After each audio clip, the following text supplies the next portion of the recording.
¿Sí se me escucha bien, Ariana? Probando, probando. Uno, dos, tres. ¿Sí me escucha? Sí, me dice, se la escucha. Ya, genial. Dame un par de minutitos, por favor. Estoy ahorita buscando nuestro archivo de esta semana de la separata y lo comparto. Ya mismo.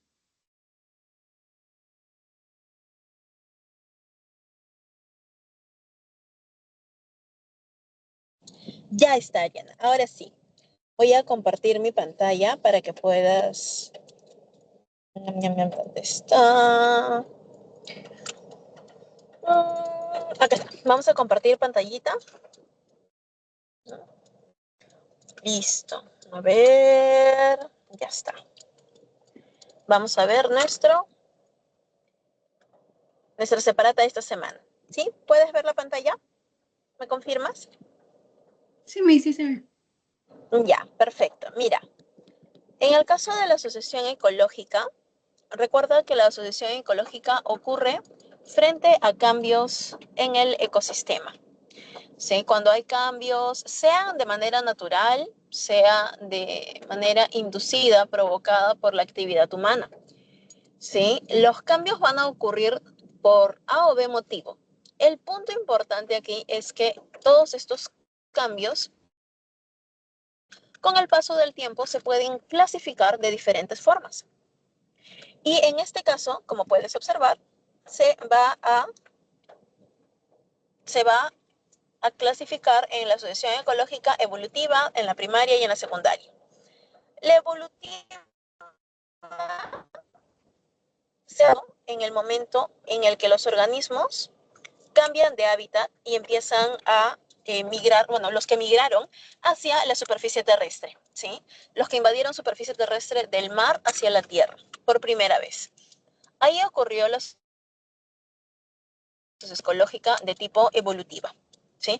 Es una asociación ecológica que rara vez se podría ver ahora. No es que no vaya a ocurrir, pero sí podría ocurrir, pero digamos que en el paso del tiempo, ¿no? Cuando una especie está cambiando, ¿no? O una comunidad está cambiando de hábitat, ¿no? Que los vemos cambiar de hábitat, ya, perfecto, está yendo de un punto a otro.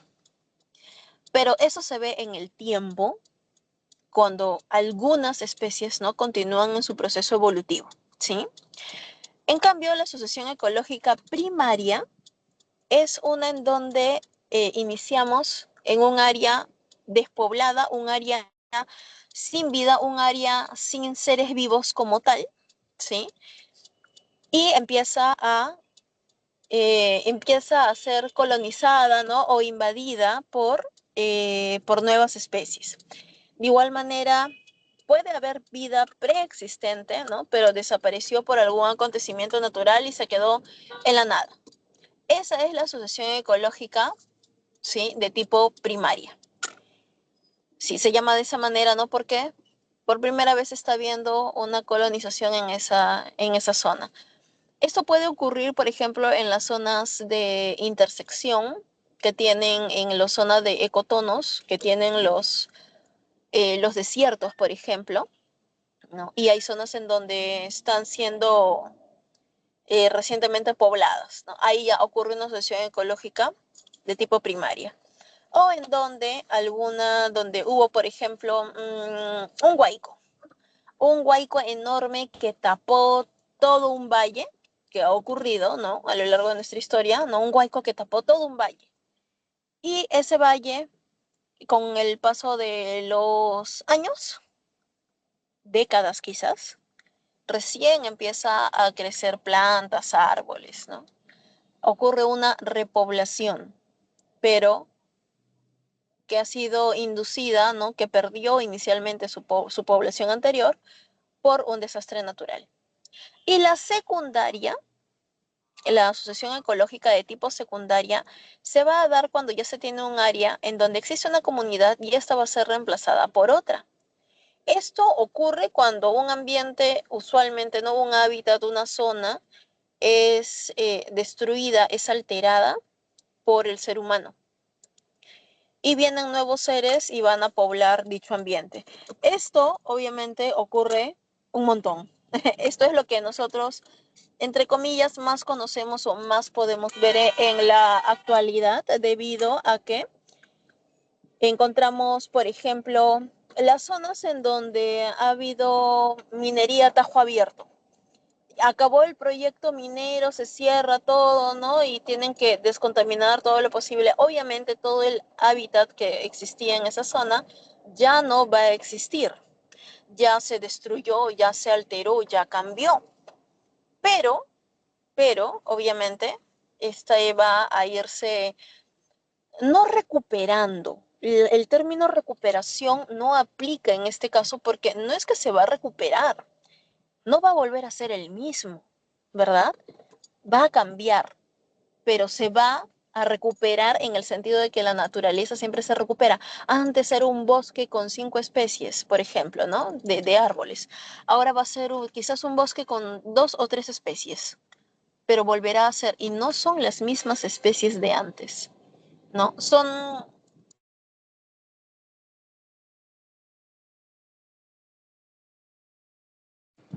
Hola, hola, Diana, ¿me escuchas ahora? Sí, Miss, ahora sí. Ay, al fin, genial. ¿Sí me escuchaste la explicación completa de los 3 tipos de sucesión ecológica? Sí, Miss, eso sí. Eso sí se escuchó. Ya, ya, perfecto, ya. Justo hasta ahí te expliqué, dejé de compartir, o creo que se cerró, por eso fue que creo que el audio se desactivó, la opción de poder hablar. Ya, pero te estaba comentando justamente, ¿no? Que de la primera, o sea, la sucesión ecológica primaria y evolutiva, teóricamente ocurren de manera natural, ¿sí? Y la sucesión ecológica secundaria sí ocurre por intervención del ser humano, por las alteraciones que podemos causarle al ambiente, sea para bien o para mala, porque por ejemplo te pueden hablar de una nueva urbanización que se está poblando un nuevo valle, etcétera, y igual, o sea, por más que sea con un proceso antropológico positivo, ¿no? De todas maneras se considera un cambio, ¿no? De todas maneras se considera una alteración al ambiente. En la secundaria es donde ocurre este proceso por intervención de actividad humana. Ah, ya, Miss. Gracias. Ok, Ariana, con mucho gusto. Creo que por aquí se conectó alguien más. Ah, no, ya se fue. Cuéntame, Ariana, ¿tienes alguna otra duda, alguna otra consulta con la que pueda ayudarte? Ah, te había ofrecido también si querías ver una animación o un videito sobre este tema de las asociaciones ecológicas. Ah, ya, sí, Miss. Ya, genial, ahorita lo pongo, un instante. Ya, aquí está. Es un videíto sobre ese, donde te explican también el tema de asociaciones ecológicas. Ya, vamos a verlo para poder analizarlo también. Te dan también nuevos ejemplos. Aquí te lo voy a poner. Es el canal de Entamoeba Sisters, las hermanas Ameba. Es un canal bastante educativo, muy interesante, en inglés, pero siempre vienen con subtítulos en español. Sí, aquí te lo comparto. Ya, Miss, gracias.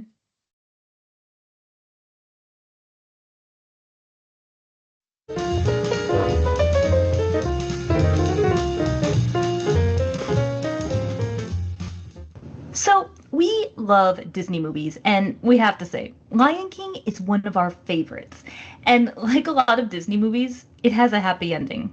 And we're not going to give spoilers, just in case you're one of the few people left in the world that hasn't seen The Lion King. If so, you need to go see it.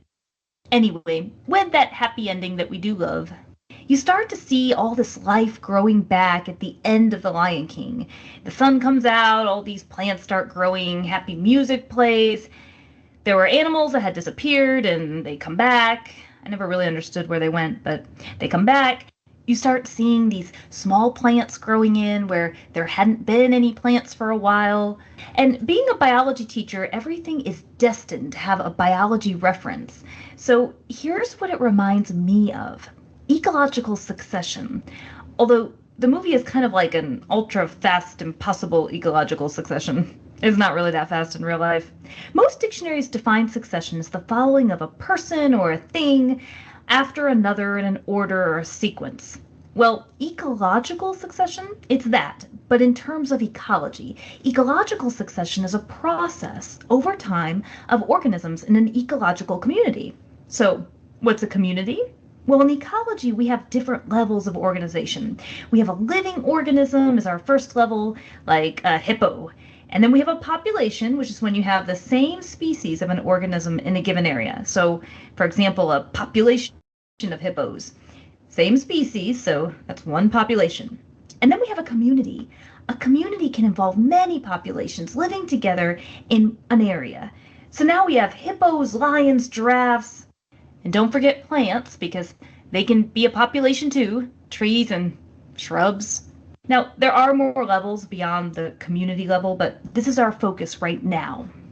Now, there are two types of succession that we're going to briefly talk about.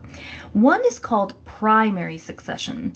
In primary succession, the area that this is happening to is brand new, at least in the sense that you're usually talking about an area that it doesn't have any soil. So this usually has to be a special circumstance. An example could be a volcano lava flow that now has left this new area with no soil present. And usually you have a pioneer species, which that's the name for species that will colonize the area first. It sounds kind of exciting, pioneer species and primary succession.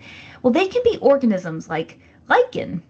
If you're unsure about what lichen is, you need to Google it. It's likely you've seen lichen before. Moss is another potential pioneer. After pioneer species colonize the area, they slowly break down rock into smaller, more plant-friendly substrate, and over time they can contribute more organic matter in this newly formed soil, which will help support all kinds of plants. Small vascular plants like grasses and plants that you might consider weeds, those will come in, and shrubs can follow, and then trees. All this time, animals can be moving into the area. And how long this takes, it can vary. It's often hundreds of years before you get your full climax community going. And if you're wondering why this sequence with the plants, why doesn't it just stop with the grass? Well, keep in mind that as other plants come in, these bigger plants, you're going to start to see more competition for space and resources. I mean, think about how it would be by the time trees come in. As the trees grow larger, they could block some of the light that small plants underneath them might be dependent on. And as new larger plant species come in, this competition can bring about a new order. And if you're wondering, where did these plants even come from? Well, there's so many ways that seeds can be dispersed. Wind, water, animals. Check out our plant reproduction video for more information about how these plants could actually have come into the area. Now for secondary succession. Similar to succession, it follows a typical ecological sequence. With secondary succession, I like to think second, because it's like coming back again a second time. And what I mean by that is it's usually you're talking about an area that once had plants and animals and a full ecological community going on, but then you had a disturbance, an ecological disturbance, like a forest fire or a flood, a tornado. Actually, it doesn't even have to be a natural disaster. Human activity can be involved with secondary succession too. Regardless of the type of event, in secondary succession, the soil is still there. And so that's kind of a big key point here because you actually have soil to grow in. So you don't have to have this really hardy pioneer species because in secondary succession, your first species there might be small plants. There's already soil present. Secondary succession will then follow a similar sequence to primary succession after that point.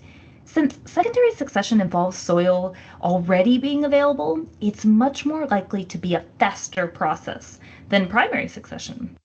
An important thing to remember about ecological succession is that it really shows diversity of organisms in an ecological community over a period of time, and usually it's a long period of time.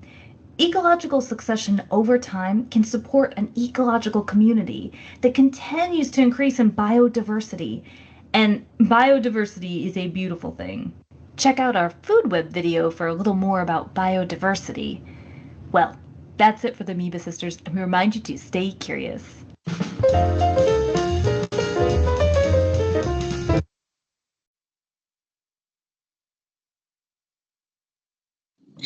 Ya está. Ahora sí, Ariana. No encontraba mi ventana del tips.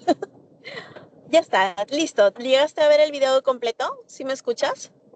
Sí, sí lo vi todo. Ya, genial. Mira, te das cuenta que en este video obviamente es un poco más sutil, ¿no? Respecto a la asociación ecológica secundaria, ¿no? Te habla obviamente de una población previa, luego viene algún desastre natural, se va todo, ¿no? Y luego viene una repoblación. Por eso también se llama asociación ecológica secundaria, porque ocurre una repoblación por segunda vez. Esto puede tardar cientos de años también. Ojo, por ejemplo, nosotros aquí en el Perú vivimos mucho esto por el tema, pues, del maltrato a nivel medioambiental, ¿no? Básicamente. Pero el punto aquí también muy importante es cuánto tiempo demora, ¿no? Por ejemplo, si nosotros vemos una parte de la Amazonía que ha sido afectada y o dañada por la minería, ¿no? La minería ilegal, terrible, el daño que genera, parecen zonas de desierto, zonas áridas. ¿No? Y nos ponemos a pensar, ¿cuánto tiempo tardará en recuperarse esa área? Definitivamente al menos unos 300, 400 años, ¿verdad? Aproximadamente. Porque esa zona son áreas ya de terreno erosionado incluso, ¿no? Recordemos que los árboles evitan la erosión de la tierra y bueno, la erosión es lo que les conviene, ¿no? En la parte de la minería para que pueda ir liberando los minerales, sobre todo como el oro. Entonces es todo un tema, ¿no? Una secuencia que te comento estos casos porque cualquiera de ellos también te lo podrían comentar en el examen, ¿no? A la hora que te ponen un ejemplo o te ponen una pregunta, ¿no? Te van a relatar, te van a describir una situación y ahí tú tienes que colocar qué es lo que hay, pues, ¿no? Y qué tipo de sucesión. Tienes que identificar el tipo de sucesión ecológica que esté ocurriendo. ¿Sí? ¿Quedó un poco mejor, más claro? ¿Te fue útil? Sí, ¿me puede hacer la pregunta 11 y 12? Ya, listo, genial, no te preocupes. Nos vamos ahorita a la pregunta número 11 y 12.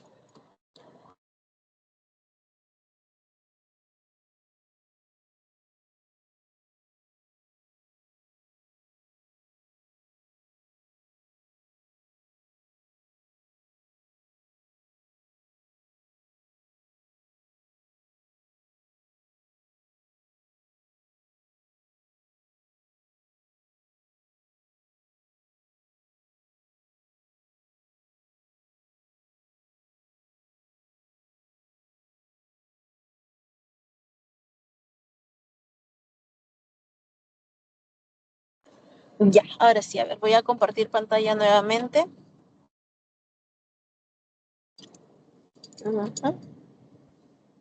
Ya, listo, ahora sí. Vamos a ver. Vamos a ver. Acá está. Ahora sí. En la pregunta número 11 nos dice, el pelícano y el guanay son aves marinas que se alimentan de peces. Luego de realizar su metabolismo, liberan orina en la superficie terrestre.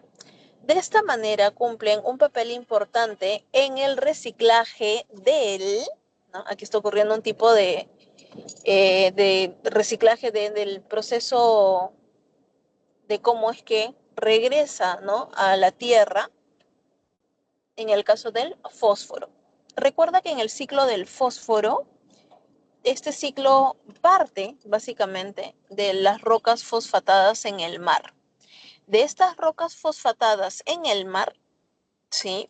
Estas van liberando sedimentos que son tomadas por el fitoplancton. El zooplancton se alimenta del fitoplancton, ¿no? Los peces pequeños se alimentan del zooplancton, los peces medianos de los pequeños, los grandes de los medianos, ¿no? Las aves se alimentan de peces y de esa manera el fósforo de las rocas fosfatadas llega, ¿no? Hasta las aves. Las aves liberan orina, liberan guano, ¿no? Heces, ricas en fósforo, y eso lo liberan tanto a nivel de, principalmente a nivel de superficie terrestre, y vuelve al suelo, ¿sí? Para su proceso natural, ¿no? Ese es el famoso ciclo del fósforo, no te olvides. Y en la pregunta número 12 me dijiste, ¿verdad? En la número 12 nos dice, producto de una erupción volcánica, mueren todos los seres vivos de un ecosistema cercano. Luego de un tiempo se observa que el área vuelve a ser colonizada por nuevos organismos. Según lo mencionado, ocurrió una sucesión ecológica del tipo, te mencionan, ¿no? Del tipo primaria, te dice, pero dice, producto de una erupción volcánica, mueren todos los seres vivos de un ecosistema cercano. Luego de un tiempo, imagino que mucho tiempo, se observa que el área vuelve a ser colonizada, mira, por nuevos organismos. Una zona colonizada, es que una erupción volcánica destruye todo. Y ya, acá están haciendo una simulación como que de una última era, ya. En este caso, se considera, mira el análisis, una asociación ecológica primaria porque ha ocurrido sobre sobre un área totalmente despoblada, sin vida, donde todo ha desaparecido. Claro, una erupción volcánica. Y es que acá te está hablando realmente de una catástrofe, ¿no? Ni siquiera un desastre natural, de una catástrofe. Te dice, una erupción volcánica, mueren todos los seres vivos de un ecosistema cercano.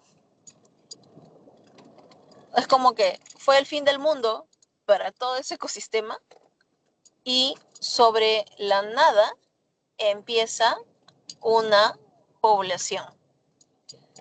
Por eso es que se considera una sucesión ecológica primaria. ¿Se entendió?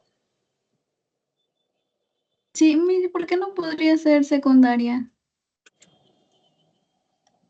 No podría ser secundaria porque la erupción volcánica te dice que ha destruido todo. Por eso te digo, en este caso está simulando como que el fin de la existencia de un ecosistema, porque te dice, bueno, un poco dramática la verdad la pregunta, ¿ya? Y justamente esta pregunta está para confundirlos y hacerlos razonar.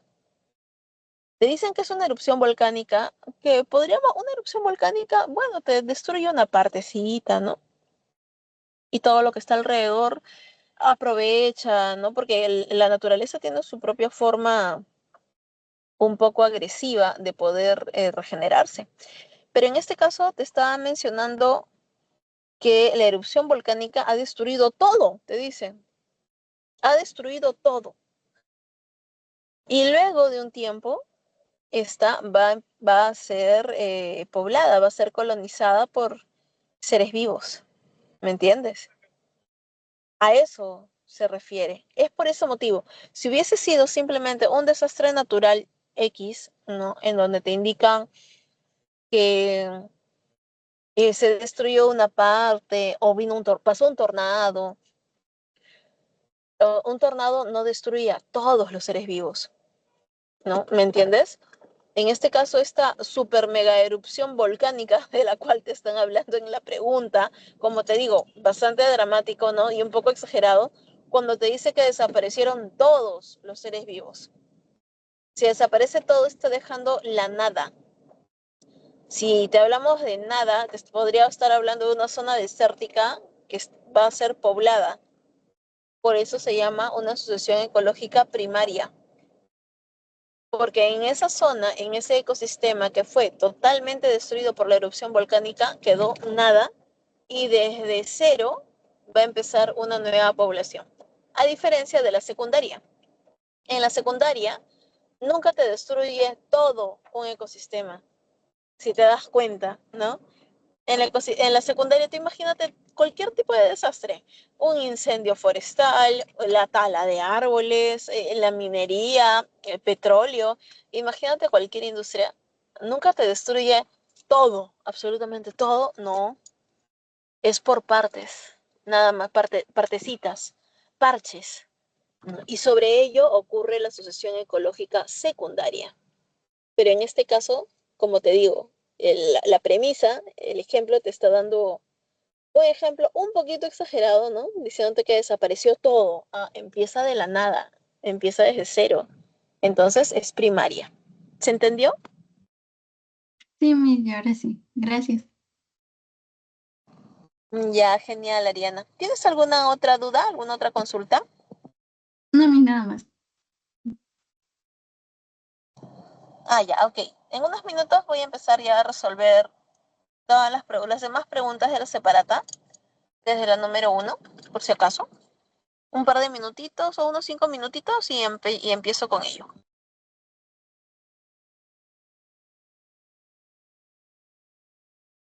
Y listo, Arianita, en estos 5 minutos, ¿qué tal? ¿Alguna duda que tengas? ¿O iniciamos con la separata? Sí, Miss. No, inicio. Ya, listo, muy bien. Entonces vamos a iniciar. Ahora sí, ya está. Vamos a compartir nuestra separata. Vamos ahora sí. Ay, ya, ahora sí. Vamos con la pregunta número 1. La primera pregunta nos dice, Pepito se va de viaje a Tingo María y describe lo que observa. Veo una hermosa catarata, sus aguas caen sobre unas rocas y al rebotar dichas aguas llegan a la base de una palmera, la cual alberga a ciertas aves. ¿A qué nivel de organización corresponde la descripción de Pepito? Está hablando de ciertas aves, ¿no? Se espera más de una especie, quizás. Te habla de palmeras, ¿verdad? Te habla de catarata, te habla de rocas, de la dinámica del agua, ¿verdad? Te está hablando de todo un ecosistema, ¿verdad? Con presencia de, obviamente, biotopo, que es el agua, las rocas, ¿verdad? Se sobreentiende tierra, superficie, ¿no? Y lo que corresponde a la biocenosis, que en este caso son palmeras, aves y obviamente otros organismos que él no puede observar a simple vista. Nos está hablando entonces, no nos está hablando, la A no nos habla solo de biocenosis, la A no podría ser, porque también nos habla de agua, rocas, ¿verdad? No podría ser población porque no te está hablando de una sola población, te está hablando de varias poblaciones, de palmeras, aves, ¿verdad? Comunidad podría ser, pero te está hablando de la interacción también con lo inerte, es decir, agua y rocas, ¿verdad? Por eso en la pregunta número 1, la clave correcta es la letra B. ¿Sí? ¿Se entendió? Sí, Miss. Ya, perfecto. En la pregunta número 2 nos dice, marque, marque verdadero o falso. Nos dice la primera premisa. La población es el conjunto de individuos de diferentes especies. Eso es totalmente falso, ¿verdad? Porque una población está conformada por individuos de la misma especie, ¿sí? De la misma especie. Entonces, cuando se junta, y ojo, la misma especie en un tiempo y espacio determinado. Una población, por ejemplo, si a ti te dicen la población de pelícanos, no te está diciendo de dónde ni cuándo. Si te dice la población de pelícanos de Lima, no te está diciendo de qué año.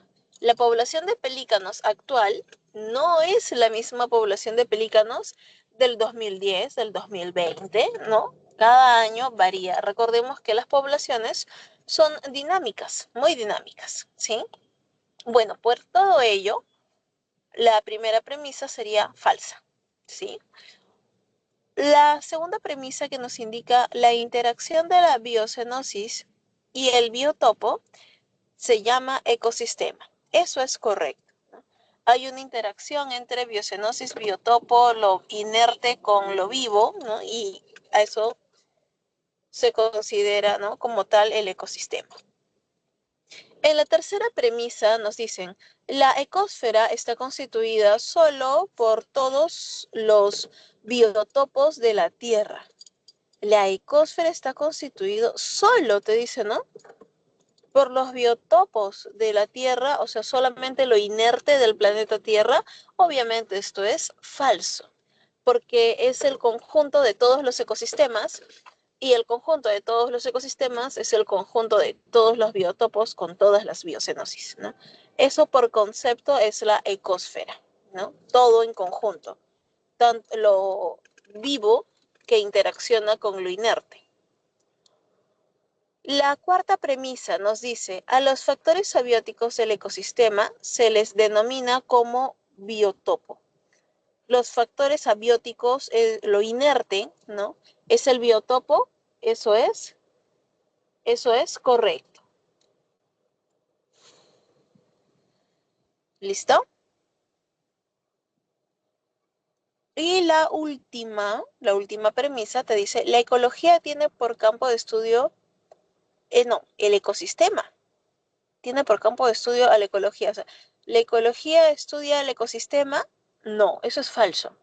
Recuerda que la ecología estudia la interacción de los seres vivos, ¿no?, con lo que los rodea, incluyendo otros seres vivos.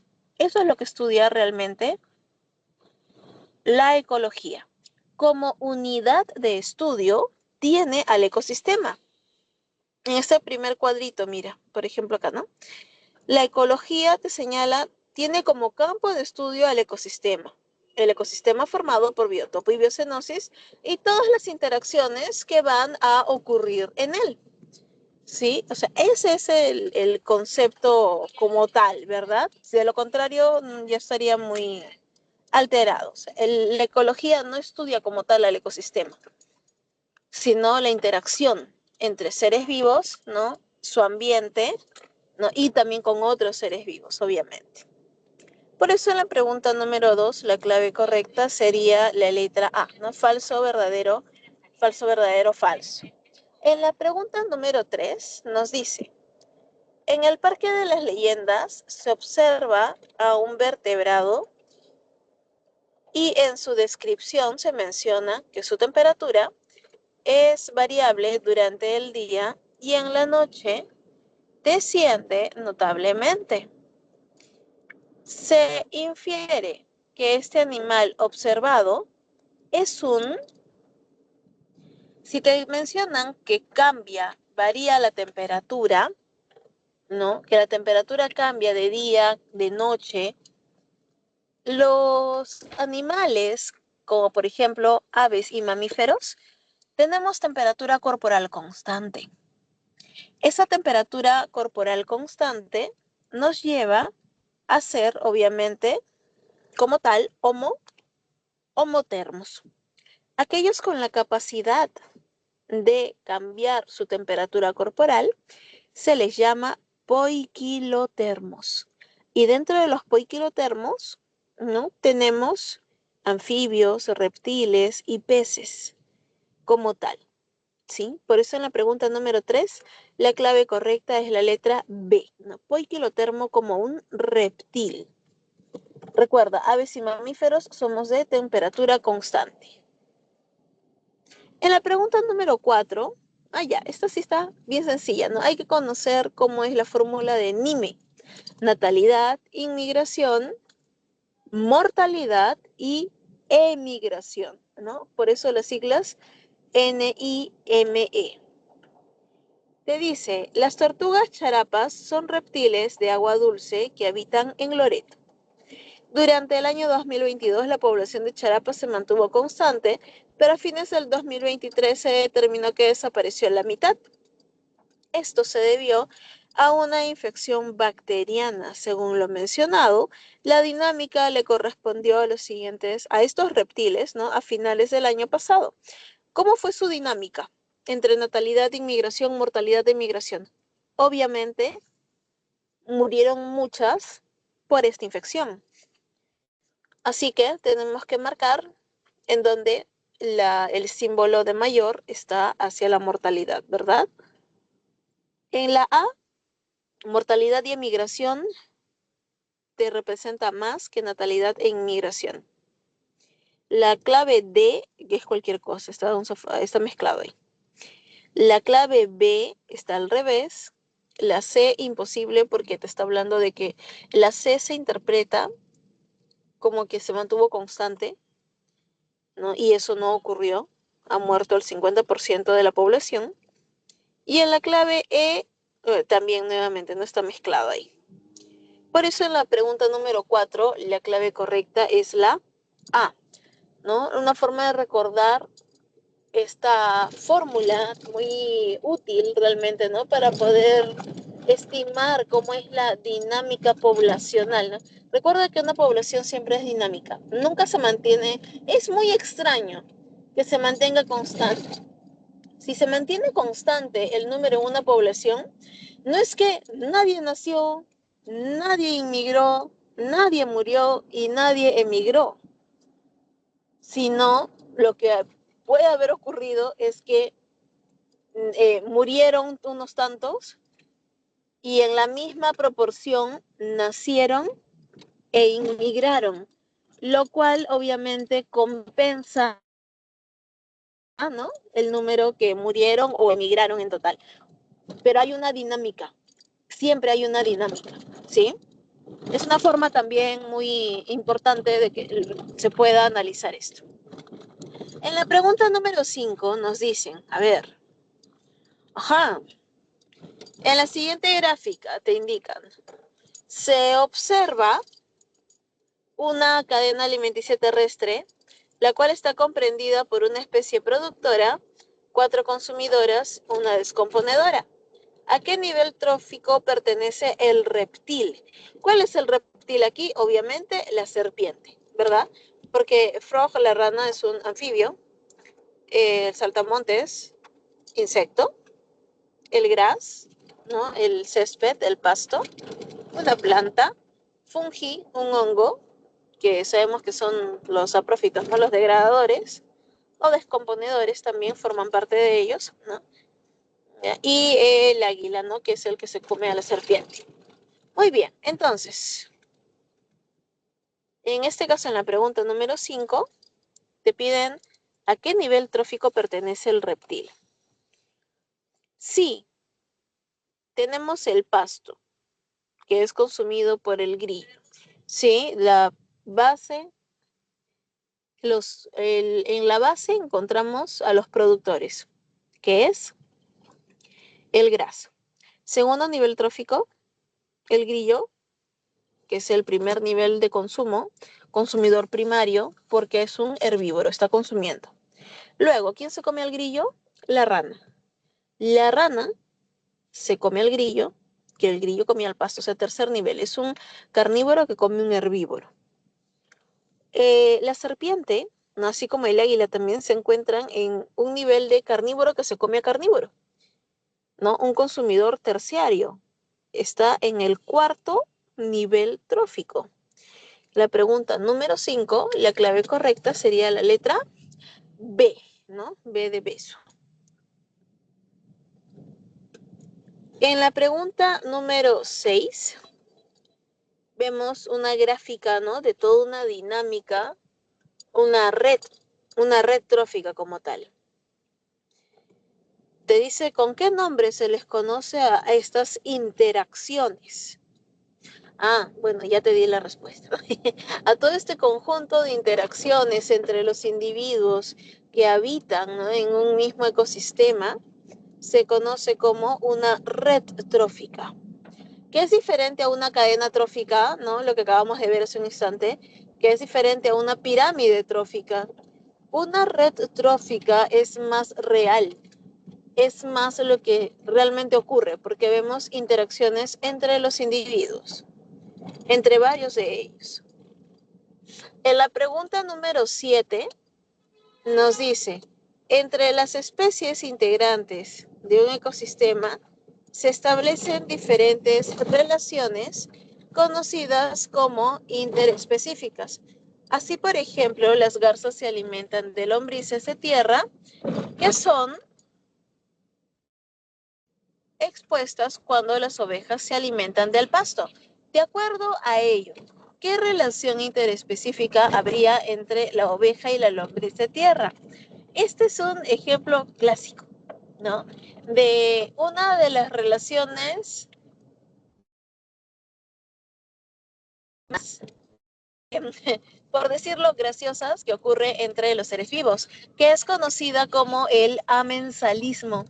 El amensalismo es cuando una especie, ¿no? Si recordamos, una especie afecta a la otra, pero sin querer. En este caso, como te han mencionado, ¿no? Las ovejas cuando salen a pastar tienen la mala costumbre, a diferencia de la vaca, que la oveja arranca el pasto desde la raíz, exponiendo a las lombrices de tierra. Obviamente las aves se aprovechan de eso, ¿sí? Entonces ahí la perjudicada, la lombriz. La beneficiada, obviamente el ave, ¿no? Pero la que nunca quiso hacer daño y fue sin querer, no gana ni pierde, es la oveja. La oveja solo está comiendo. No, no es que le cae mal la lombriz de tierra, ni las aves son sus amigas, nada de eso. ¿Sí? Entonces encontramos una relación que perjudica a uno y al otro le da igual, la oveja. ¿Sí? A esta relación se le llama amensalismo. Ojo, el amensalismo ocurre inicialmente solo entre dos especies. Puede estar presente la especie oportunista, que en este caso serían las aves, ¿no? Las aves están siendo oportunistas en esta relación, ¿no? Que hay entre la oveja y la lombriz de tierra. Ojo, tener en cuenta ello ahí. Ojo ahí. ¿Listo? En la pregunta número 8 nos dice, el tiburón al alimentarse deja caer trozos de carne que a él no le interesa. Estos pedazos de carne son aprovechados por unos peces pequeños, las rémoras, los cuales nadan adheridas o junto al tiburón. El ejemplo corresponde a la relación interespecífica denominada como el famoso comensalismo. ¿Por qué? Porque te dicen que el tiburón deja caer trozos de comida que a él no le interesan y la rémora toma provecho de ello. ¿La rémora es un parásito? No. Las rémoras viven adheridas al tiburón o nadan junto a él, pero usualmente se adhieren. Tienen unas ventosas en la cabeza alucinantes que con eso se adhiere, ¿ya? El tiburón no se come a las rémoras, no es de su interés, no es una presa para él. Las rémoras no son parásitos, no perjudican al tiburón. Lo benefician al tiburón, se podría llamar que hay una especie de mutualismo o cooperación, no, nada de eso. Pero la rémora acompaña, le da compañía al tiburón, o sea, no, tampoco. Al tiburón no le interesa la compañía, ni nada por el estilo. Nos damos cuenta que hay una relación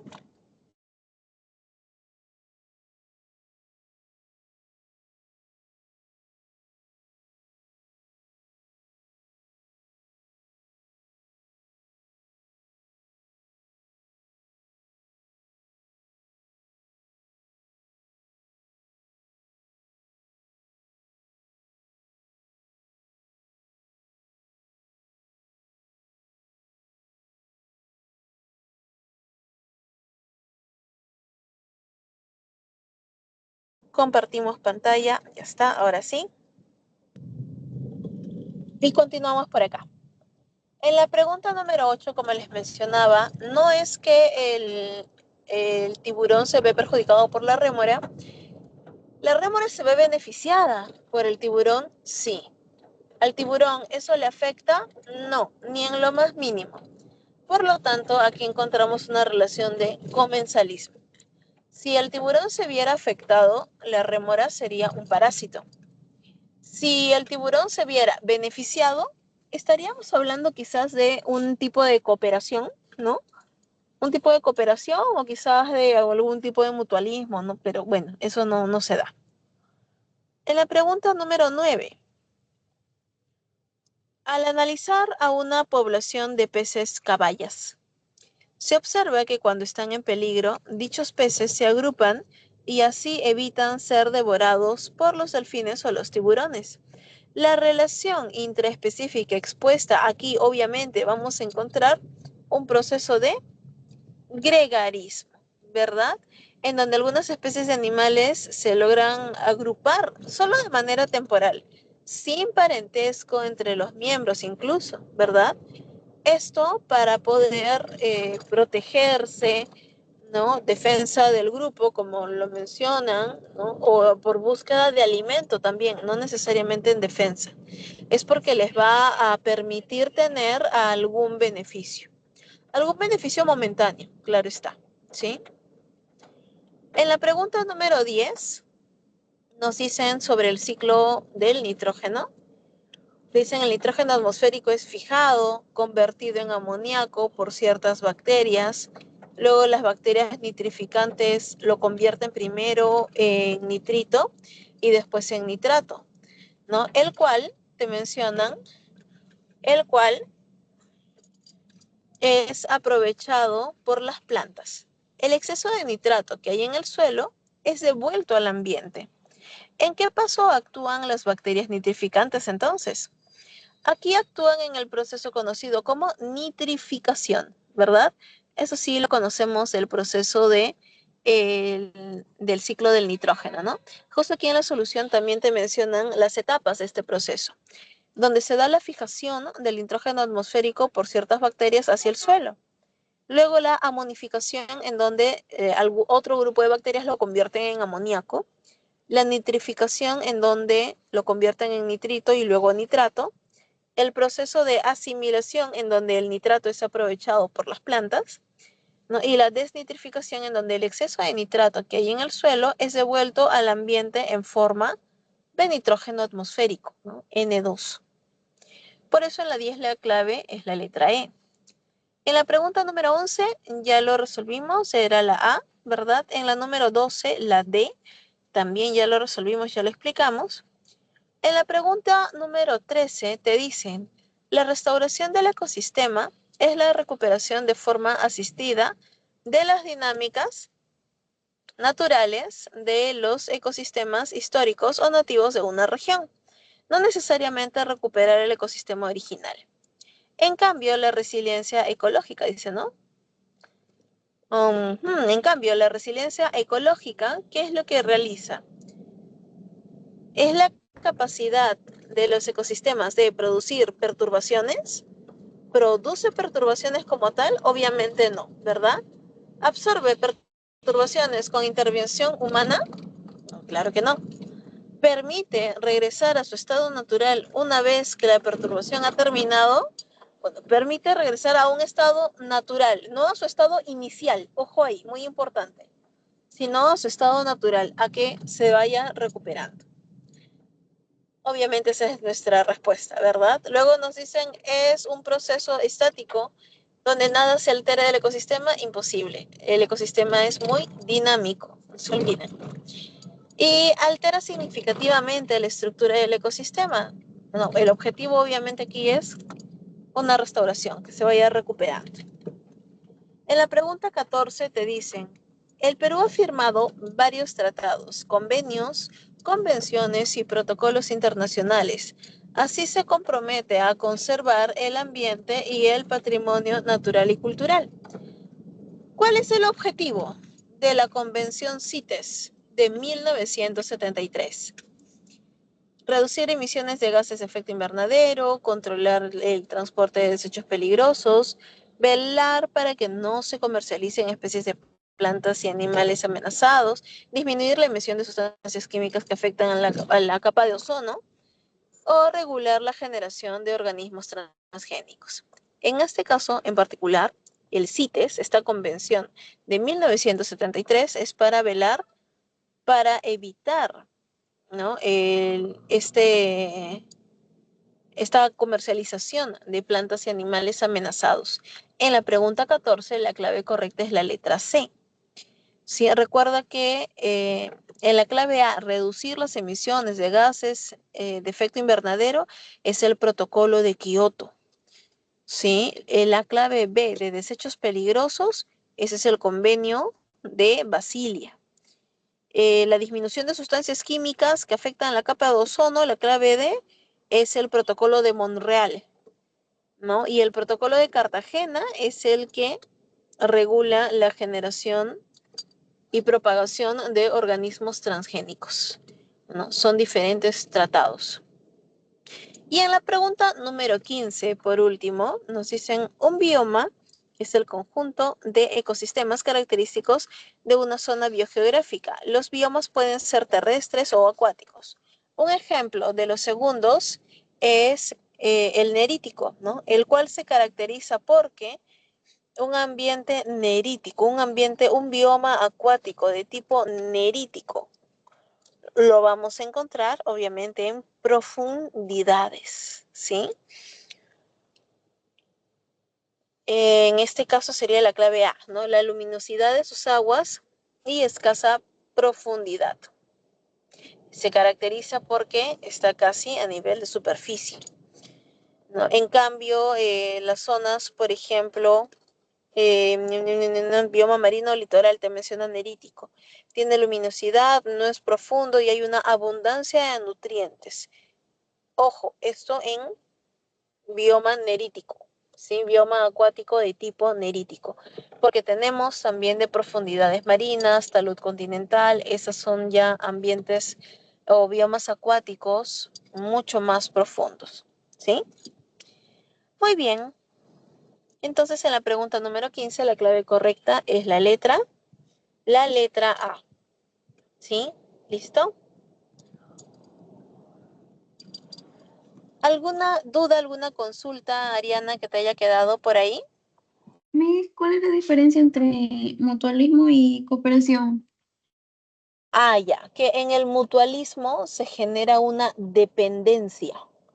En el mutualismo tú vas a encontrar que ambos se ven beneficiados, ¿no? Claro, ambos se benefician, pero uno depende del otro para vivir. En cambio, en la cooperación, eso no hay, no existe. O sea, en la cooperación se juntan para estar bien y luego se pueden separar. No es una unión obligada, necesaria.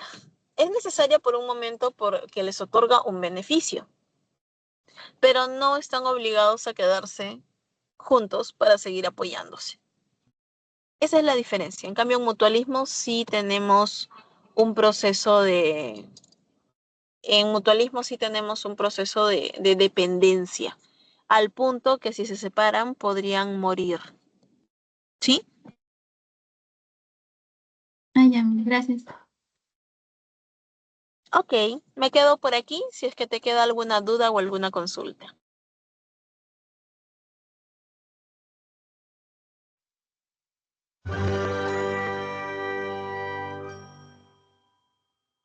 I really did not like sandboxes as a kid.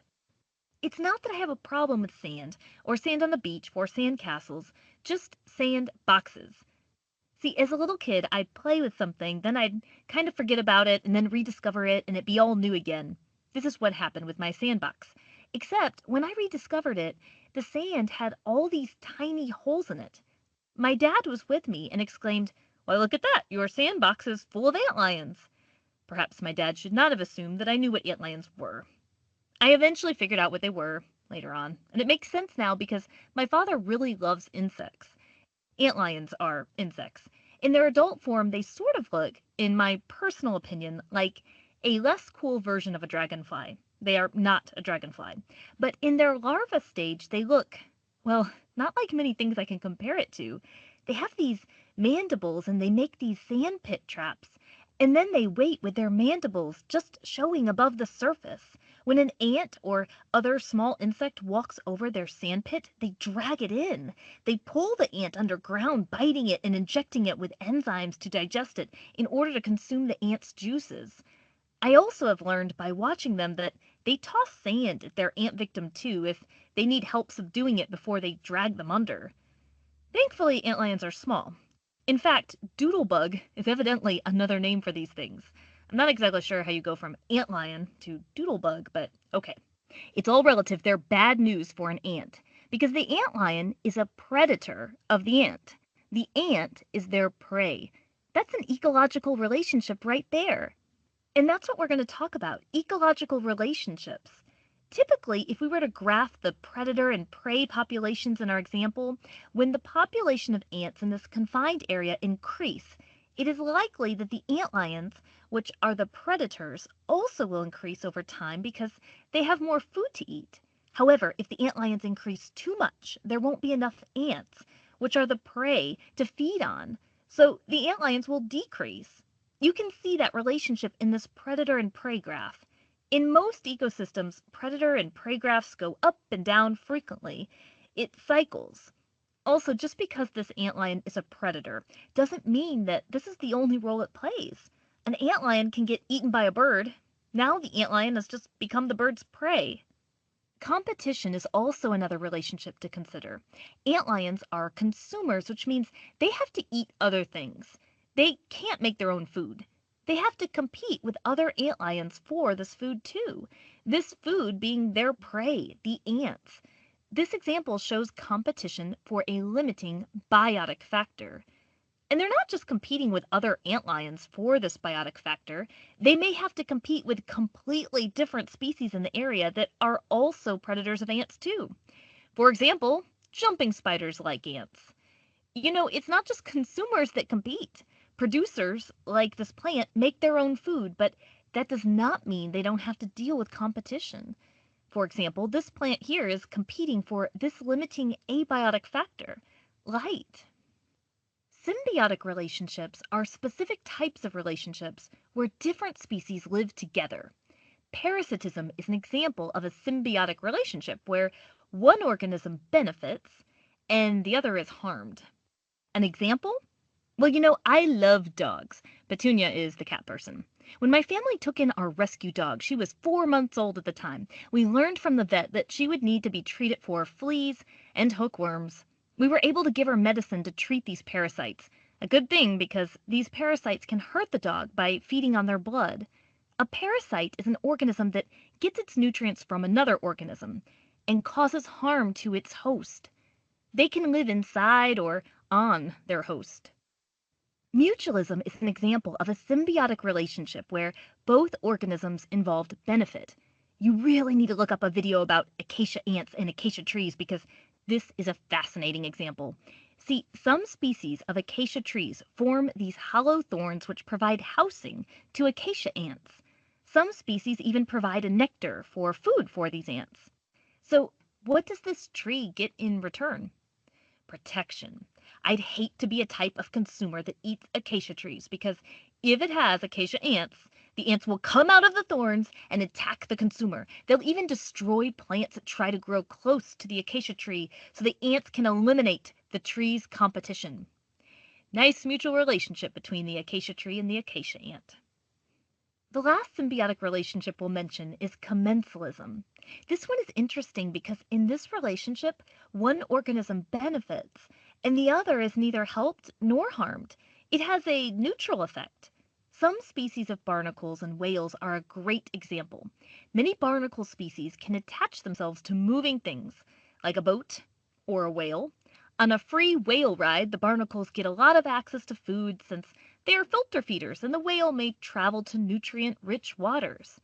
In this particular example, the barnacles benefit, but neither help nor harm the whale, so this would be commensalism. But I do like to remind my students that sometimes there's more to the story with a relationship labeled as commensalism, and sometimes what we thought was a completely neutral effect may not always be in every case. So, why do all these relationships matter anyway? Well, one reason is that these interactions can make significant impacts on populations of different species living together.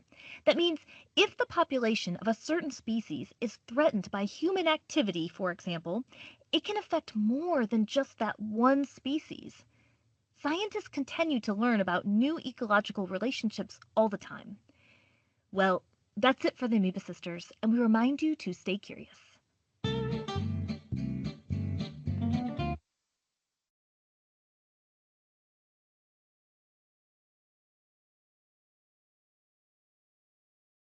Ya, justo ahorita las estoy viendo, a ver.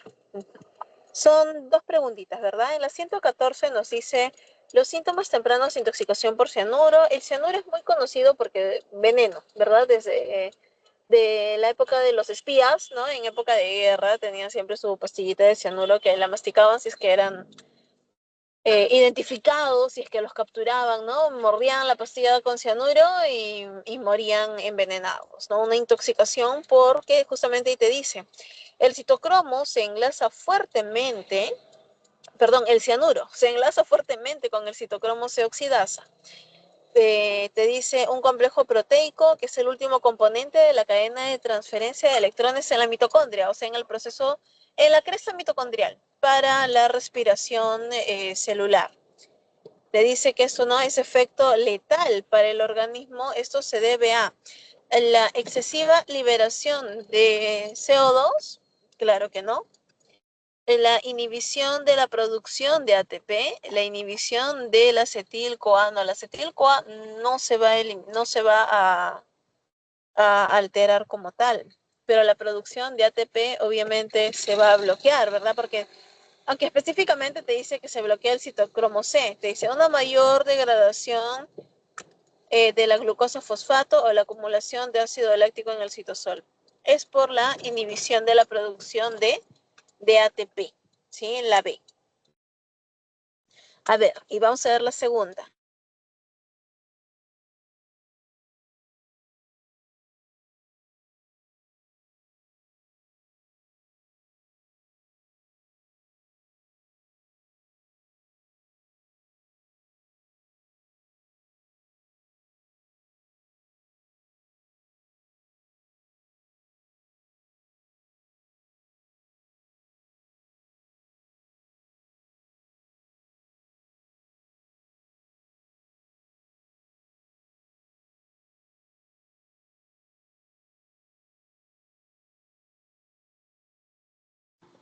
Ya, a ver, ahora sí. Y en la pregunta que me indicas en la 115, te dicen, Arturo es un estudiante de nivel secundario.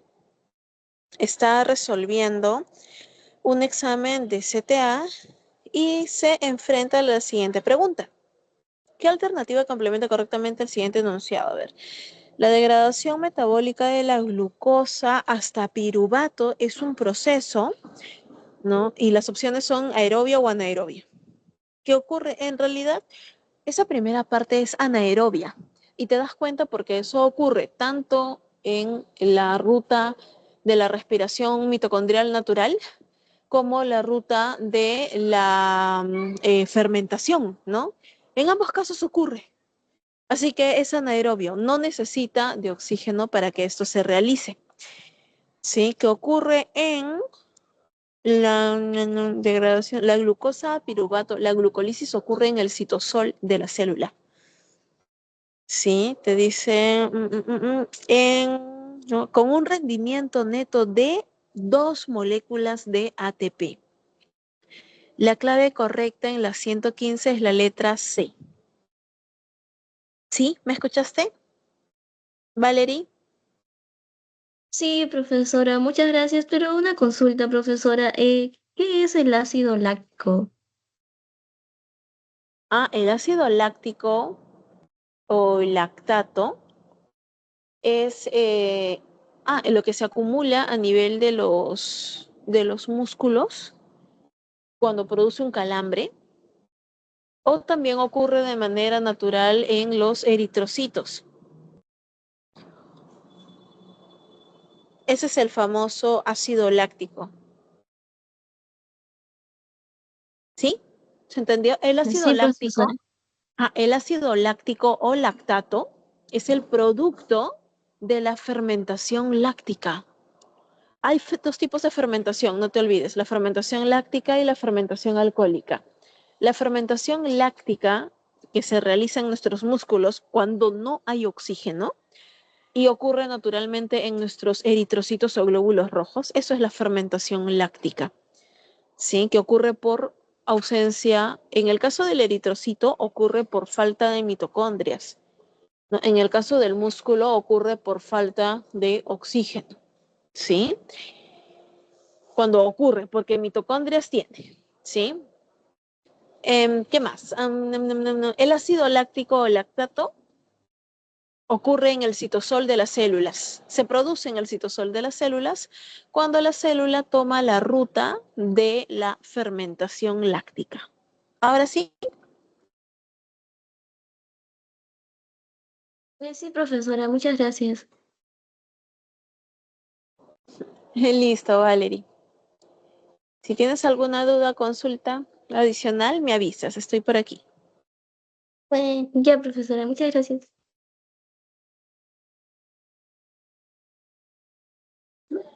Ya, Valeria, acá está. Mira, en esta pregunta te hablan de una serpiente venenosa que se lleva, ¿no? A emergencia. Se inyecta el suero antiofídico o antiveneno. Ya, en este caso es una inmunidad, obviamente no es natural, ¿sí o no? No es natural porque no es por contagio, no es estimulando al sistema inmune, sino es dándole directamente el antídoto, los anticuerpos. Por eso es artificial y como no genera memoria, es de manera pasiva. La inmunidad artificial activa es cuando de todas maneras va a generar obviamente nos va a dejar una memoria, ¿no? Pero en este caso, la artificial sería de manera artificial y pasiva, la C. ¿Sí? Recuerda, Ok, pasiva cuando no profesora. genera memoria. Ujú. Activa cuando genera memoria. Natural, por ejemplo, por contagios, ¿no? O por leche materna. Eso es natural. Y artificial va a ser con una inyección, cuando te ponen una inyección y estimulan al sistema inmune, ¿no? O también va a ser artificial con los antídotos, que te dan directamente los anticuerpos. ¿Sí? ¿Quedó claro?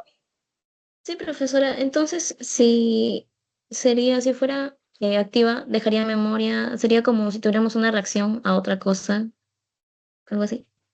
Claro, o sea, activa es cuando nos deja memoria. En cambio, si te muerde una víbora, te inyectan el antídoto. En una segunda vez que te muerda la víbora, no vas a tener memoria contra el veneno de la víbora. Te tienen que volver a inyectar el antídoto. ¿Se entiende? No genera memoria. Ok, profesora, muchas gracias. Con gusto, Valerie.